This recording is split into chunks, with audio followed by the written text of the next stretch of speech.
confident that having served, as Chief Justice Owinjoro was saying, that he was a villager and went to a village school and has seen it all, he has been through it. So he has got good exposure. I'm confident that having served in other arms of government before joining the judiciary, both of you are best suited to appreciate government priorities and the interests of the people. With your rich experience in the governance, you should be able to align judicial activities in a bid to satisfy the judiciary top management in a bid to satisfy the demands of the people. I'm happy that the judiciary top management is fully constituted with the principal judge, His Lordship Dr. Zeija, and the Chief Registrar, Her Worship Sarah Langa Siu, now in place.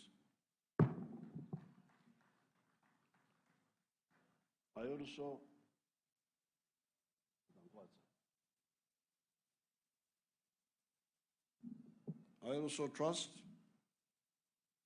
that my able and hardworking permanent secretary to the judiciary, Mr. Pius Vigirimana, will render to the judiciary the necessary support to ensure that resources are mobilized and judicial activities are fully implemented in accordance with the approved work plans. With regards to the achievements by the judiciary for the year 2020,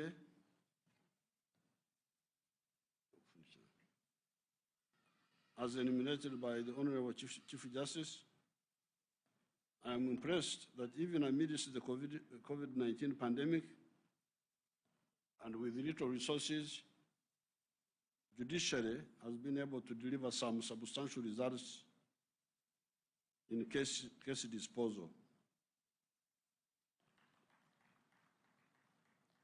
I want to caution you that COVID-19 is real and you all need to continue complying with the SOPs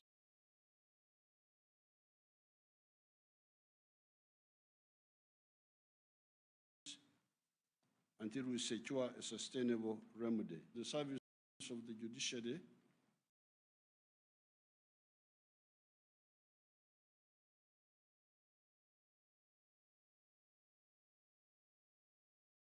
still stands. Well-resourced judiciary is more capable of achieving efficient and effective delivery of justice.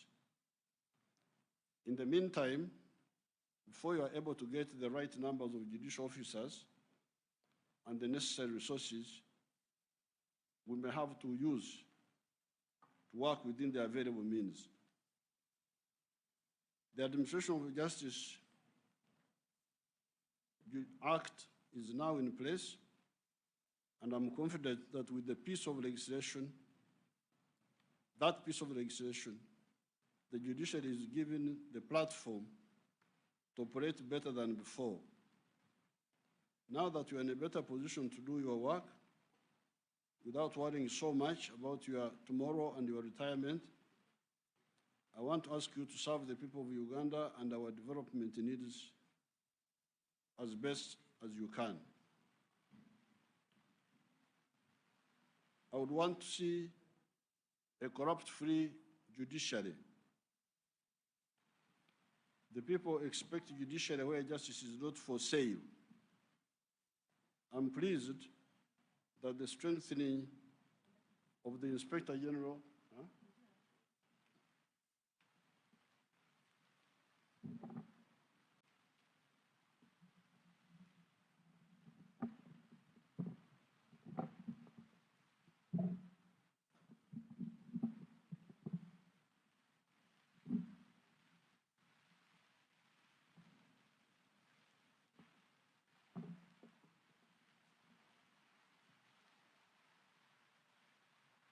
I am pleased that strengthening the Inspectorate of Courts and the public relations function are some of your priorities this year. You hold office in trust, as you said, for the people of Uganda, and so their confidence in the courts is crucial. We all know that land is a crucial factor of production, and the lifeline of the people of Uganda depends mostly on agriculture and farming. Because of population growth, the demand for land has to inevitably increase, giving rise to disputes over land ownership, occupation, and use. These disputes should be prioritized and expedited in order to facilitate the people's livelihood and the development of our economy. When such disputes delay, they demotivate, as you are saying, potential investors, which affects our speed to transform the economy. The government is interested in seeing commercial cases, especially those involving investors, resolved quickly and reasonably. Cases involving corrupt public officials should also be prioritized so as to account for the taxpayers whose money should be put to good use and public benefit. I'm aware that judges have independence and discretion while handling and deciding disputes. This discretion and independence should, however, be exercised reasonably, bearing in mind that you are discharging a delegated function for the people of Uganda. Your decision should therefore be business and people-friendly and able to create a healthy business environment and promote peace and harmony among the people of Uganda. I am happy with judicial innovations like the small claims procedures, which has simplified court procedures for the majority of the people in the low income and has tremendously reduced the time one spends in court. Where possible, this kind of procedure should be applied to most of the commercial disputes. I have heard about the innovation by the judiciary involving the hearing of cases by use of technology, specifically the video conferencing system, where cases involving criminals and people that are fond of disrupting business in Kampala have been heard remotely without bringing them to the courts. As I have always indicated, I fully support the plans by the judiciary to automate the courts because of the obvious benefits of resolving cases through use of improved methods with technology, which technology affords. In the NRM manifesto of 2021-2026, we have promised to recruit more judges and staff for the judiciary to fight case backlog and enhance access to justice. This promise should be delivered within the 5-year term. Judiciary and Judicial Service Commission should be able to work out this plan so that the recruitment is conducted in a phased manner. I want to thank the Chief Justice, the judiciary as a whole, and the development partners that have supported the judiciary's activities for all your contributions in ensuring that the rule of law is preserved and promoted in Uganda.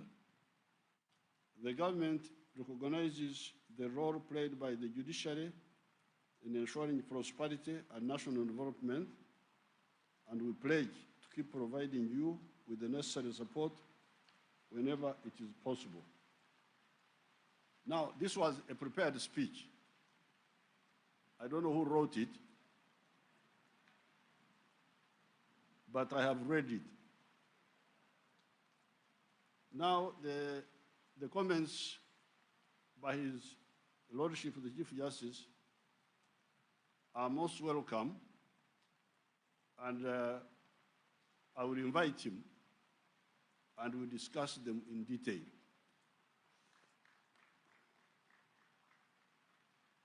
However, all of you are Ugandans, and you are Ugandans who are well informed. You should know that the Uganda you are dealing with is a former collapsed state. It is a state which collapsed completely, a failed state. That's what they call it these days. I think some of you are old enough to remember that. So therefore, whenever we are dealing with whatever we are dealing with, we should bear this in mind. I am very proud to have been part of liberating, but also reviving this failed state. His Lordship, the Chief Justice, rightly pointed out that the judiciary is not just a consuming component. I totally agree with him. And if there are people who say the judiciary is a consuming component only, then I'm not guilty of that. I plead not guilty.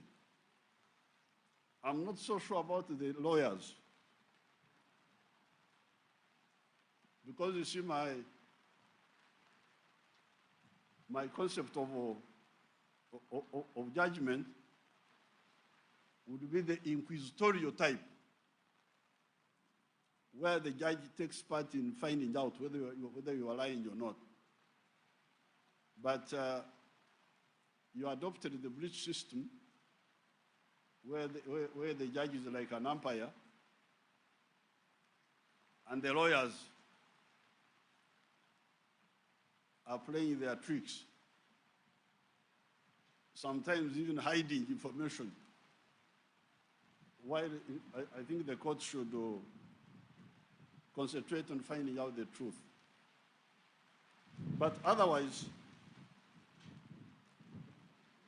I totally agree that judiciary is part of the production process.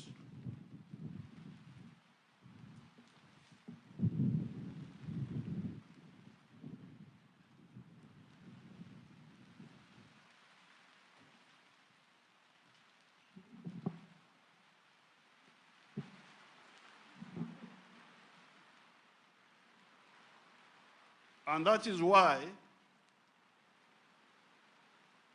I don't remember, I think it must have been 1992,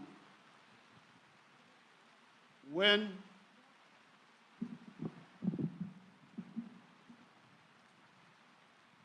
the president of Uganda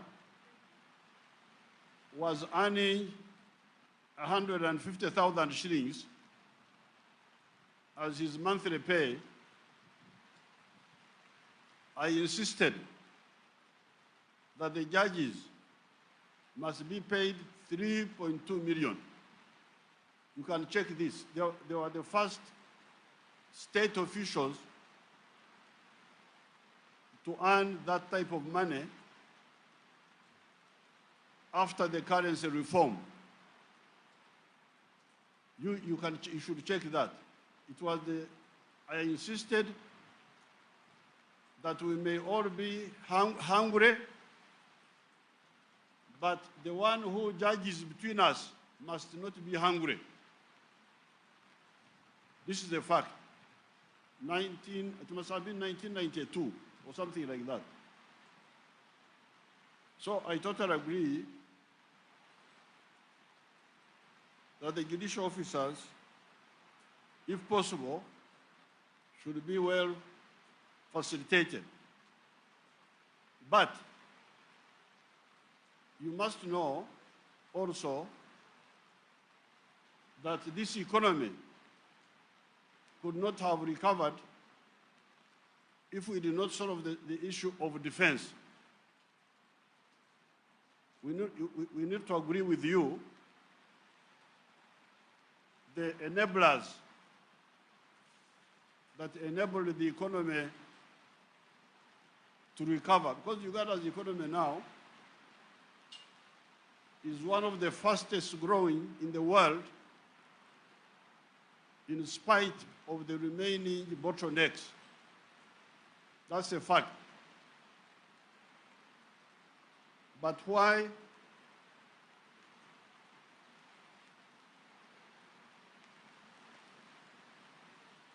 are you hearing me?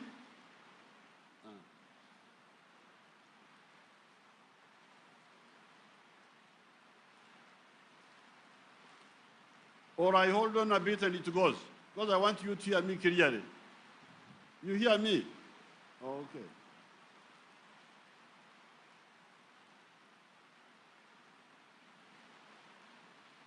There are some enablers that enabled this economy to recover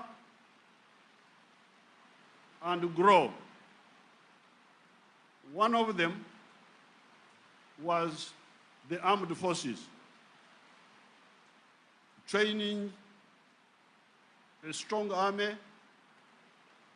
which is able to defend the country. Although it's not well paid, the army is not well paid, but it is trained and equipped and able to defend the country. I'm sure you all agree with me that if the judges were to be well paid, but the army could not maintain security in the country, you would have no work. You would not be able to work.